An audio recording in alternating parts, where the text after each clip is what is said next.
We just got some pretty big news about the Batman Part 2. So as you guys know, production is ramping up. It's been like 3 years. Matt Reeves has been cooking up his script and he finally submitted it to James Gunn a couple months ago. But now we just found out that one of the biggest characters from the first one isn't going to return. And that's Zoe Kravitz's Catwoman. So basically what happened is her new movie, Caught Stealing, directed by the great Darren Aronofsky, is having its premiere. And Zoe's publicity team were asking journalists not to ask questions about the Batman Part 2 because she's quote unquote not in it and doesn't know anything. Now this isn't official, it's not confirmed, but it's very likely. It's a trusted source. The source said, no word on whether that's true. We know publicists lie, but that's the word on the street.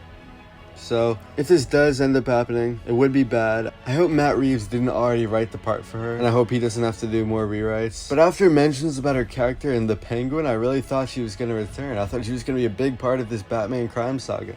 I will say that the Batman Part 2 doesn't really need Catwoman, because she was a big part of the first one, and they can move on and explore other relationships.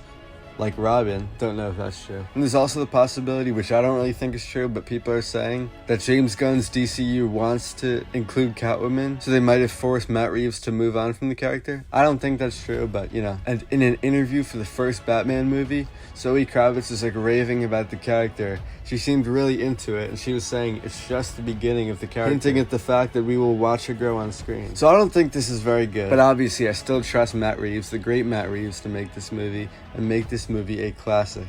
I love this Planet of the Apes movie, I love Cloverfield, and most of all, I love the Batman. So while it is going to be a negative not to see Zoe Kravitz on screen for many reasons, I still have hope for this movie. What do you guys think? Yeah, making a play for my better end. Let niggas think that